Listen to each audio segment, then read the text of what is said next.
What's going on, guys? It's Unknown Player here, and today I'll be showing you guys how to get yourself a sword within Destiny, and also some gameplay of the swords in action with their perks and upgrades and cool things that you can do with them. So of course there is a new weapon type added in Destiny, which is the sword, and it replaces your heavy weapon and it uses heavy ammo to actually use the thing. And I'm going to show you an easy way to obtain a legendary sword and the steps involved. So firstly, you need to complete the story campaign for the Taken King. As simple as that. You need to finish the core story missions, especially that last boss fight, and also be level 40 to begin the quest that's involved. Ares will have a quest for you which is called Broken Will, and that involves using Oryx's sword to build one for you, and you need to farm the materials to be able to build the sword with Lord Shaxx. You need to talk to Lord Shaxx, who of course is next to Ares, and he is the Crucible Handler if you didn't know, and he will require you to collect 25 Hadium Flakes. What you need to do is also get 10 Motes of Light, but that's obviously not too hard. The main part of this quest is collecting 25 Hadium Flakes, and this is going to be the main mission to get the sword. So what you need to do is patrol the Dreadnought and open a series of chests, and that's your best way of getting these Hadium Flakes. It's a little bit of grinding,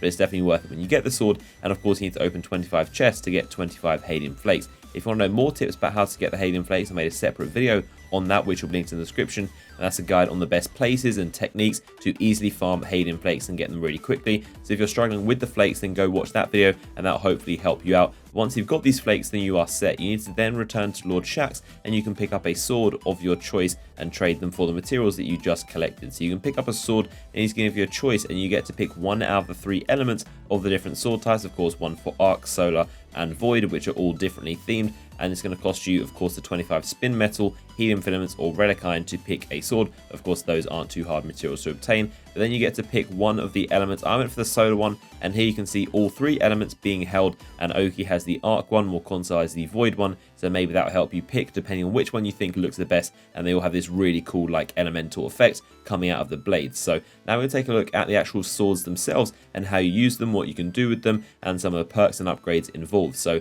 these legendary ones have a normal R1 swipe attack that takes 1 ammo slot each swipe, and you can also jump and hit R2 and you do a big swipe. It's not a ground slam like the Sword of Crota, but you do like an uppercut swipe, and it takes 2 ammo per shot. So it does a little bit more damage, but I don't think it's really that worth it. I think it's better for mages because it's a little bit more time efficient, but for thralls and like normal enemies, it's going to kill them in 1 hit. So it's probably not worth it doing the upper swipe. It's probably best to just do the normal R1 attack, and that's going to take 1 ammo per attack. And when you run out of ammo, you actually hit people with the handle of the sword, which is really hilarious. You literally don't even need ammo for a thing. You can just hit people with the handle, and there's no blade there. You just whack people with it, and it's really quite funny to use. It's like a funny melee weapon. Isn't too great with damage, and obviously is quite slow to use, but it's like a melee weapon that you can use if you feel like it. And it's also pretty cool to go into third person. You get like a wider field of view, and you can see more of what's going on around you. It's kind of cool to run third person. And I'll show you guys the perks and what you can actually do to upgrade the sword. So firstly, you've got to use R1 to obviously attack with the sword. That's going to cost you 1 of your ammo to actually use the sword. That's not the R2 attack.